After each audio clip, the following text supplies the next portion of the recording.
Trinidad and Tobago won its first track and field medals at the 1964 Olympics in Tokyo. And 57 years later, we returned to Tokyo for the 2020 Games with much different results.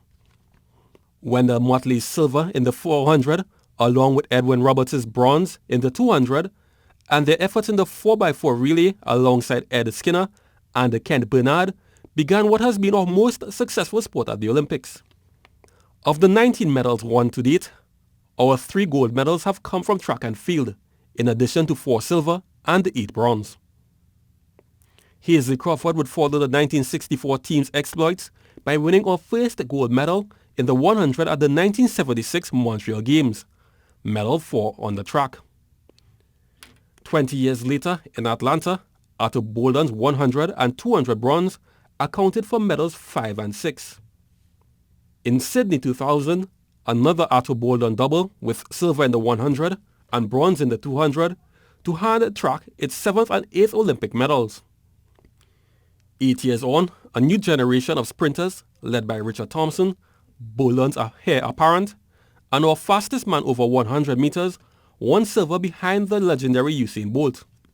Combining with Emmanuel Callender, Keston Bledman, Mark Burns and Aaron Armstrong, the torpedo would earn sprint silver relay that years later turned into gold thanks to Jamaica, making it 10 medals and counting for track and field.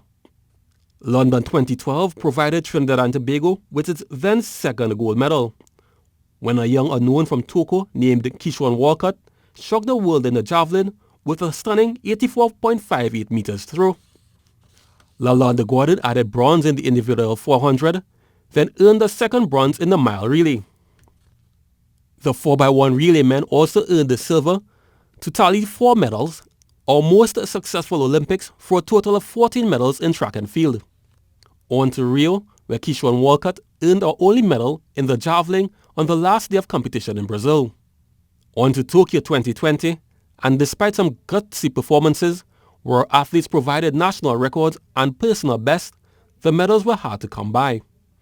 By sheer numbers 15, track and field has been our most successful sport, with weightlifting accounting for 3 and swimming 1.